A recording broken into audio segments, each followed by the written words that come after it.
Tut mir leid, ich spreche nur ein bisschen Deutsch, so I will switch to English. So it's really nice to be here. Thank you so much for the opportunity. Paul Saunders, I'm head of product strategy for Cloud ERP within SAP. I also have the title of Chief Evangelist for Cloud ERP, which basically means I talk about ERP a lot. That's really kind of the easy way to do it. I'd like to start off with a quick question. Who in the room here, when you were at high school and they brought in the careers counselor and they said, what is it you would like to do with your life? Just put your hand up if you said, I would like a career in technology, please. That's pretty good. I would say maybe a little over a third. This wasn't supposed to be what I was going to do. This wasn't my choice. I just happened to be fairly good at it. I started programming computers when I was 11. I started playing guitar when I was 11. I happened to be better at computers than guitar, sadly. I wanted to be a rock star. That's all I ever wanted to do. I tried really, really hard. And a few years ago, actually I think it was last year, yeah it was, my team sent this to me and said, this is you. One day you're young and cool, and the next you're talking or thinking about B2B SaaS. This is, I think, where many of us feel it's like, what do you do at work? I talk about B2B SaaS. This is kind of it. When you, I came from Gartner. I was at Gartner for a number of years, covering ERP strategy and advising big companies like SAP on strategy, go-to-market, and all these kind of things. And you may not know, but in 1990, Gartner were the company that came up with the term ERP. So before that, SAP, we've been in business since 1972. We've been leading in these kind of end-to-end process pieces since 1972. But Gartner were the ones who took the term MRP and said, hey, we can add in the people aspect of it and we'll call it ERP. So that was 1990. Now, in 1990, I looked like this. This picture here on the left is a very rough picture of me on stage in New York City at a club that was called CBGB's, which was one of the legendary rock and punk clubs at the time. This picture was my passport picture. Well, I wanted it to be my passport picture, and I took it into the passport office, and I said, look, I've had my picture taken. And the gentleman there said, the reason we have a photograph is so we can see your face. And so they didn't get it. But it was quite funny because, if you go forward 10 years, I didn't look like that anymore. And my passport picture still had me with red hair, but kind of tucked behind my ears. So I'm just going to kind of give you I'm going to take you in the past a little bit to 1990. And there's some of you, I know I've given this presentation to various audiences before, and some people come up to me afterwards and say, that was really, really good. I was born in 1995. And you're like, oh, great, thanks. That makes me feel really special. But, in 1990, as I say, Gartner came up with this term. And it was literally a matter of weeks after Gartner came up with the term that the tech press said, ERP is old-fashioned, it's boring, nobody needs it, we can go and do something else. So if you ask people what they think of when you say SAP, they often say ERP. And when you say ERP, they say old-fashioned and boring. Ergo, SAP, old-fashioned and boring. I am here today to tell you that we're not. Well, some of us aren't. So that was 1990. So then we were still working on R3 back in those days. And the nice thing about ERP in 1990 up until kind of the early 2000s was all you had to worry about, it was to drive standardization and reduction in variability in your processes. The boundaries of your enterprise were nice and simple. It was about dealing with the four walls of your business. You didn't have to worry about partners and suppliers and all this sort of stuff. It was really about, can I get my finance department, my manufacturers, my sales teams, my marketing teams, all on the same page. Industries were nice and clear. If I was BMW, all I had to do was make a car. That was it. Just ship a car off the production line every 45 or 60 seconds, make sure it was a good car. But I was in the automotive industry, and there was no detail about that. Email was a rarity. So for those of us who were in business in those days, you may remember that we used things like AOL and CompuServe and Prodigy and things like that. But most of the time, we didn't really use email for business purposes. A couple of other things. In 1990, I was working in New York City. So I'm originally from the UK. I live in Scotland. I have this weird accent because I spent half my life in America. I'm married to an American. I have 2 American kids. I pay taxes in America, even though I don't live there. It's a wonderful thing. But I worked in 1990 at a big record company, and we still had typing pools. We used to have dictaphones, and we would say stuff into the dictaphone, and it would go down. We even had those vacuum tubes. This, for some people, that sounds very, very, wow, was that like the 1800s? No, this was 1990. We still had these. And Madonna released the album Vogue in 1990. Just to let you know, this was really, let's face it, it was the last decent album she made. Some people have argued with me about this. I'll tell you, you're wrong. It was the last decent album that she made. So this was 1990. Now, if we go forward just a few years, just to 2030, so really not that far away, and you look at what people like McKinsey and Deloitte and Gartner and so on, what they're talking about, these big themes. So you've got hyperautomation. Now, hyperautomation was a big theme certainly last year. Now it's kind of morphed into artificial intelligence. But quantum computing is another one. AI, you will hear a lot about what we're doing with AI today from SAP. And AI has been around since the 1950s. We've been talking about at SAP, intelligent enterprises for a number of years now. This isn't anything new for us, but it's become this kind of, as Gartner calls it, it's reached the peak of inflated expectations. Then you've got composable business. This is where you can kind of assemble business capabilities from pieces all over the place. And I'll talk about this in 1 second. Innovation ecosystems. This, to me, is really interesting. This is where you've got big companies like Amazon working with big automotive companies. You've got Google working with life sciences companies. You've got SAP working with finance companies. So non-traditional technology companies and big tech companies coming together to make these innovation ecosystems. Sustainability, again, at SAP, we've been talking about sustainability since 2013. It's been a big focus for us for about 3 or 4 years now, and I think we could all agree that this is something that is not a nice to have. This is an essential for us to be able to think about today. Then we have, and when I put these slides together, it was my initial version of this deck.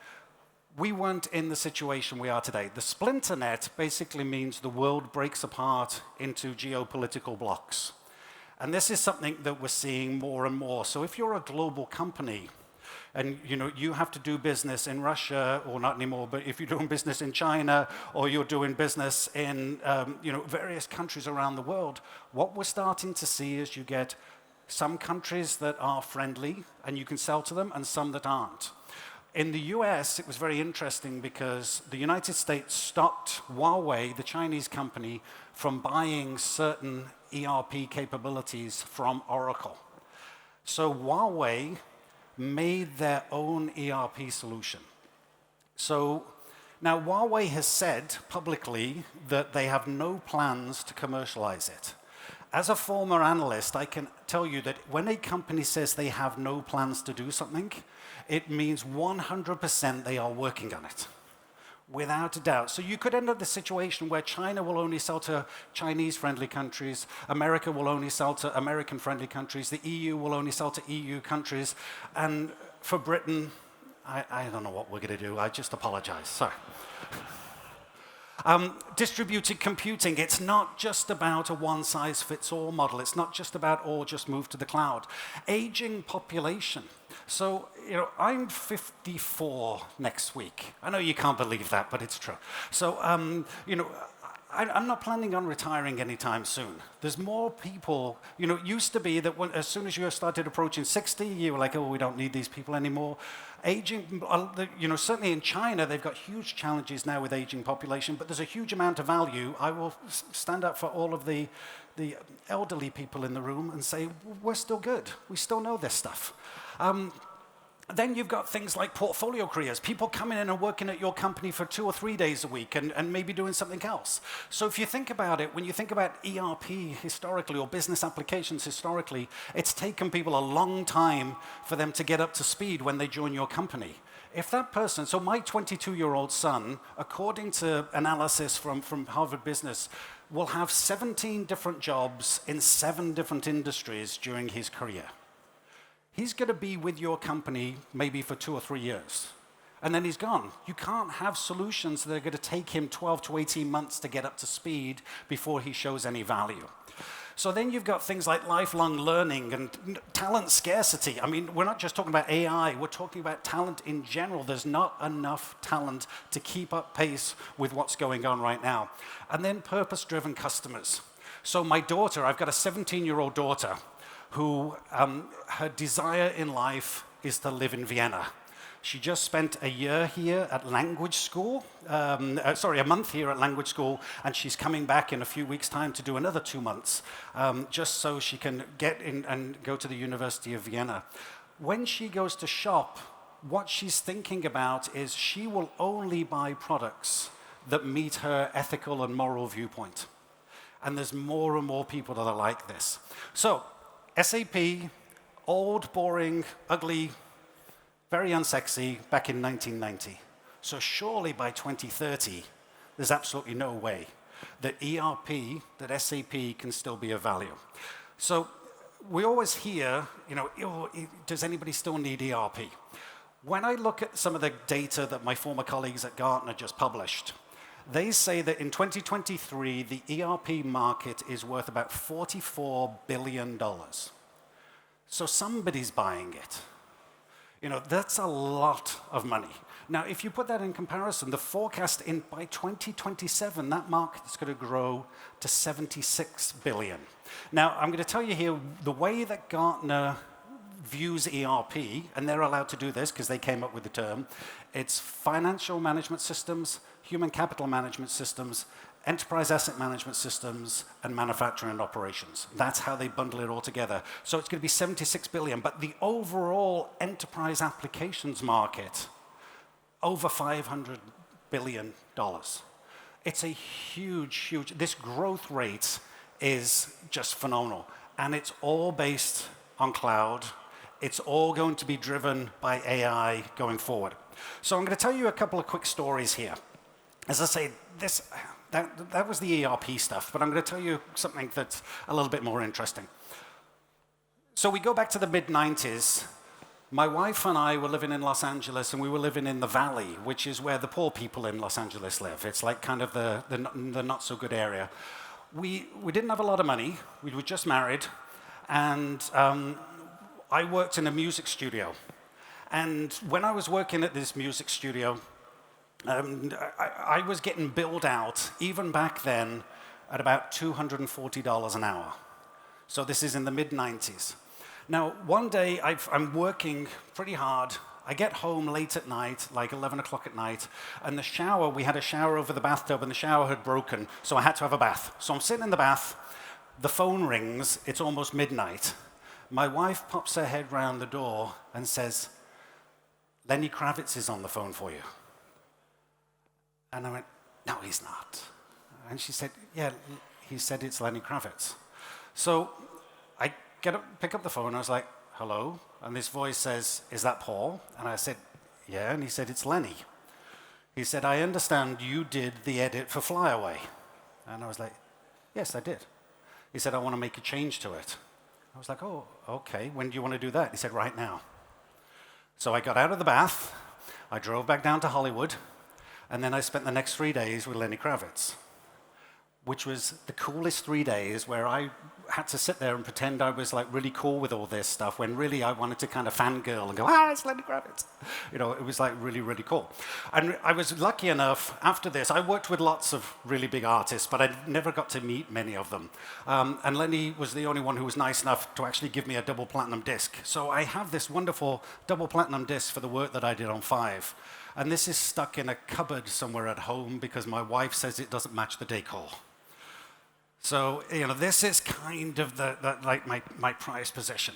But there's a few things that I learned from Lenny Kravitz. As I say, I was working in this big studio. I was getting billed out for lots and lots of money.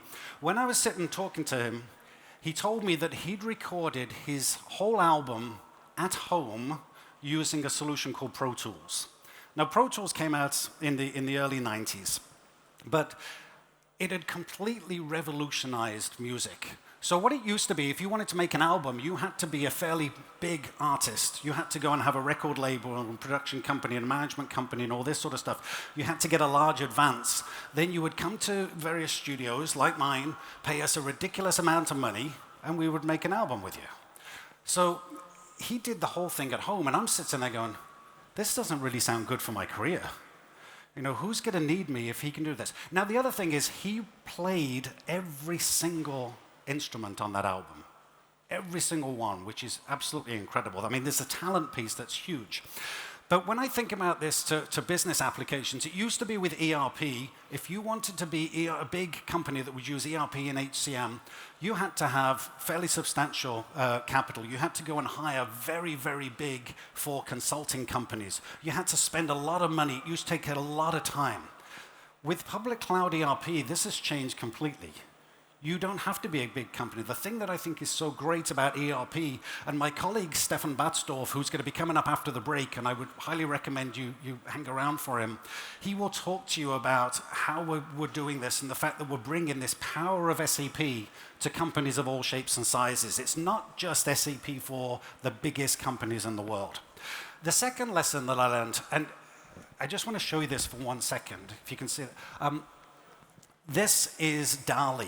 This is AI-created stuff. Because of copyright rules and things like that, I just went on DALL-E and said, give me an album that looks like, an album cover that looks a bit like the Beatles' Abbey Road. And give me one that looks like Nirvana's Nevermind. It's not bad. I don't know why they're walking in opposite directions. Maybe it was foretelling what was going on with the Beatles.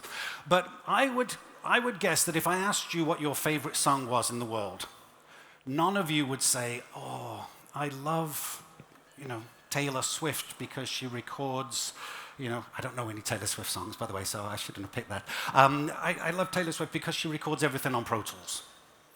Or I love Lenny Kravitz because he records everything on 48-track analog. You don't care. You just care about the music. You care about the outcome. It's the same thing with ERP. I would argue that none of you have been into a sports store and said, I'm going to buy a pair of Adidas sneakers because Adidas runs S/4HANA in the cloud. Doesn't make any impact at all. The fact that the sneakers are available and they're the right size and they're the right color and they're the right price and the quality is good and the brand is good and all of this stuff that's been enabled by SAP technology is what's important. But the technology underneath it, just like it is with music, that's not the important piece. When I was at Gartner, we wrote this and said, not one customer, one extra customer will come to your door because of how you deploy your ERP capabilities. It's what you do with them that's important. McKinsey just published something, and I'll talk about this in a few minutes, that said 70% of business transformations fail. Now, I don't know how they came up with that, but a big part of that is when companies say, all we need to do is take our technology, put it in the cloud, and then things are fine, and we're doing great. Third lesson. This is DALL-E's picture of Frank Zappa, by the way, in case. This is an AI-generated picture of Frank Zappa. Now, you don't have to read this whole thing, but the thing that I love about Frank Zappa, apart from the fact he's one of the most underestimated guitarists of all time, is he said things that were really true. He basically said the music industry was great when we used to have grumpy people with cigars saying I don't know what that is, I don't know if the kids will like it, but just ship it. And then you would get all this great stuff. I mean, if you listen to some of Frank Zappa's albums, particularly his early albums, you think there's no way he's making it on America's Got Talent, Austria's Got Talent, or anything else. But what I do love is he says, I have a basic mechanical knowledge of operation of the instrument, and I've got an imagination. And when it comes time to play solo, it's me against the laws of nature. You have to be able to build the solid foundations. If you're jamming with Frank Zappa, and you were a legendary guitarist like Steve Vai, you had to be incredibly talented. But you'd also have to agree on kind of the time signature, what key you're going to play in. You have to agree on the tuning for your guitar, all of these basic things. And it's the same thing when you're doing any kind of transformation or enterprise apps.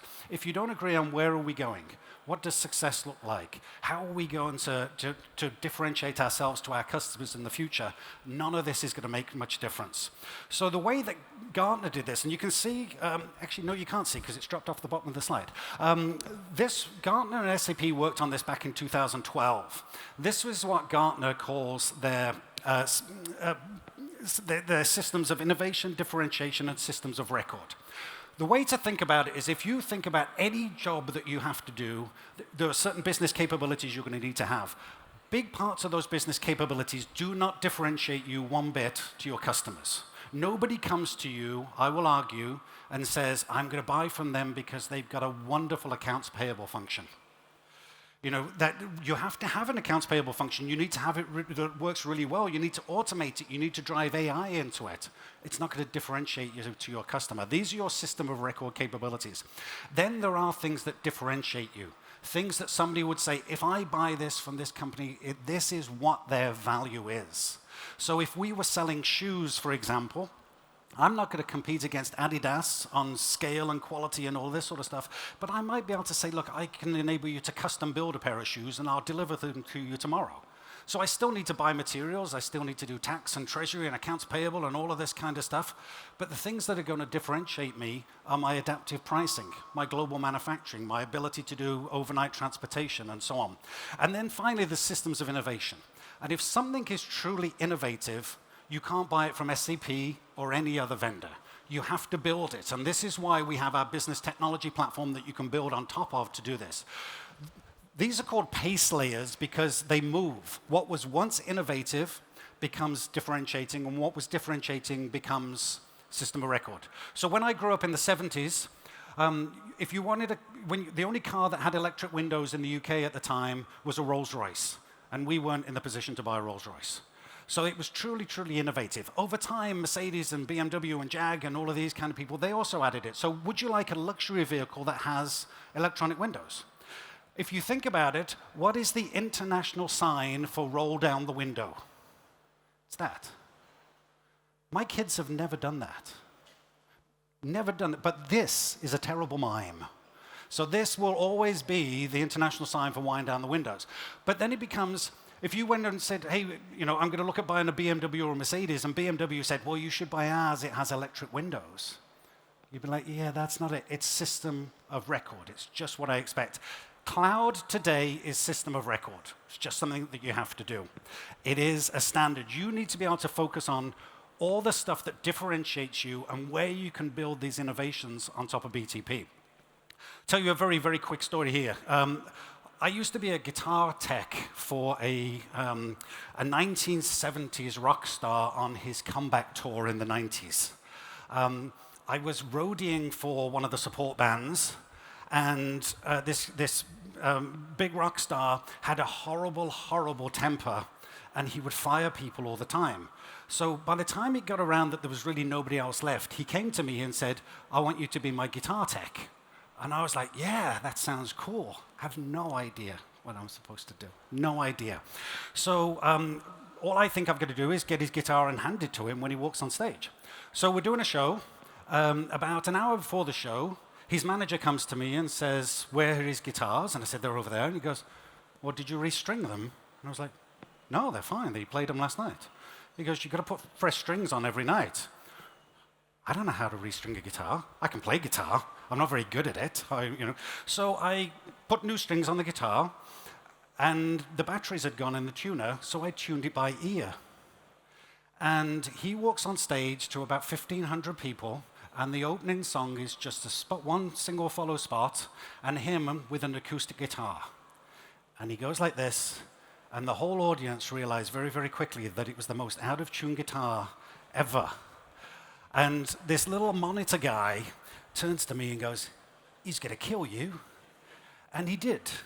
It was the scariest moment. But the thing that's really important is, when you're going to transform your business, have a little bit of honesty about your capabilities.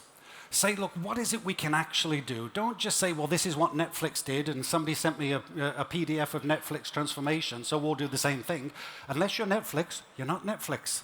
So do something different. So when you look at what makes ERP or any business application successful, executive commitment, organizational change leadership, clarity on goals. So if one of you says, we're going to change the way the entire company works, and somebody else says, well, actually, we're just replacing the finance system, those are two very, very big differences.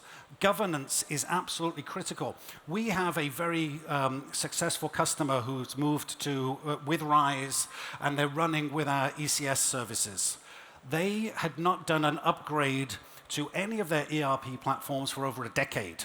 They spent a whole year putting governance in place before doing anything with technology. They just did their last 3 upgrades in under 30 minutes. And it was all because of governance and because of the RISE capabilities as well. Integration, data quality. Data is absolutely huge, particularly now with AI. When you're starting to get something that's going to make recommendations on what you should do with your business, you have got to have 100% confidence that that data that's been used to train that AI is good and trustworthy. Clean core. This goes back to what are the things that I just have to do because I'm in business that don't differentiate me that I need to do really, really well. And then, as I say, if you're going to take a job as a guitar tech for a famous rock star, have some talent. Don't just pretend. You know, if you're going to do an ERP transformation, if you're going to do a business transformation, be honest. And if you don't have the talent, go and get the talent that you need. Very, very quickly now, one size does not fit all. We have lots of marketing information about SAP S/4HANA, public cloud and private cloud, and which one's which and how they work and so on. But I was working with Fiat, and I think this explains it better. This picture here, this is from Fiat's website. This is a Fiat 500 in London. It's the perfect environment for a Fiat 500. It is a small car.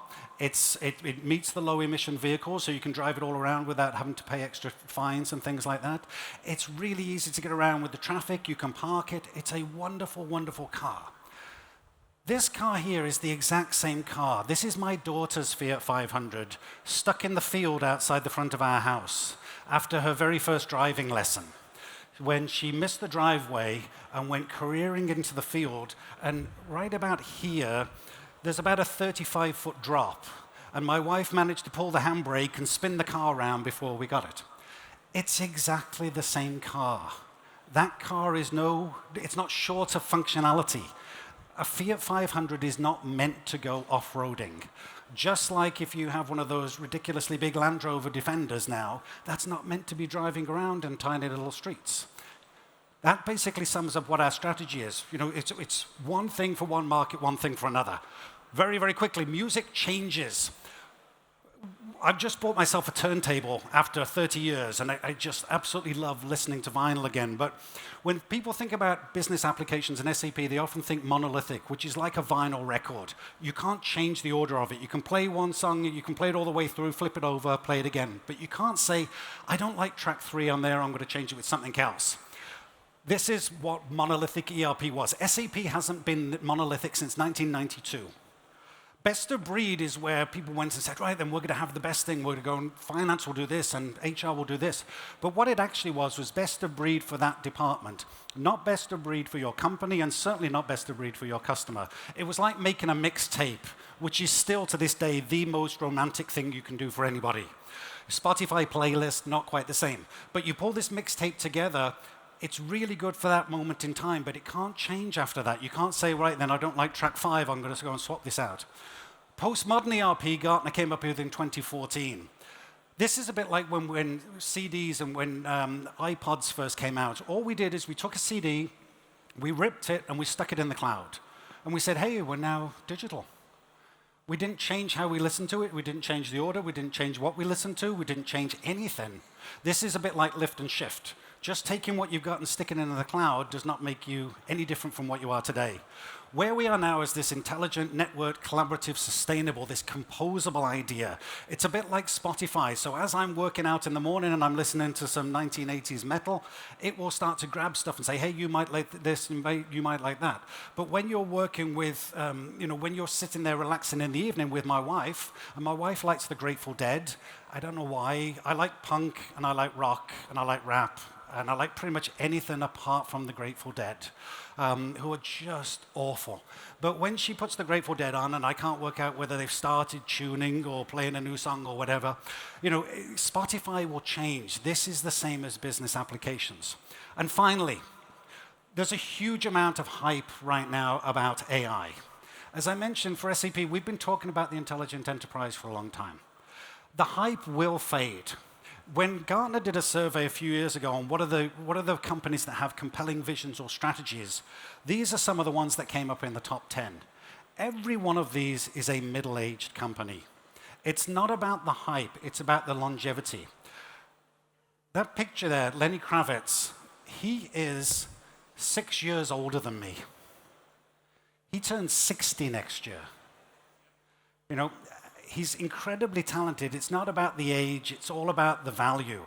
It's all about how good the outcomes are and so on. Please enjoy the rest of this event. Thank you so much for listening to my random musings, and thanks for inviting me. Thank you.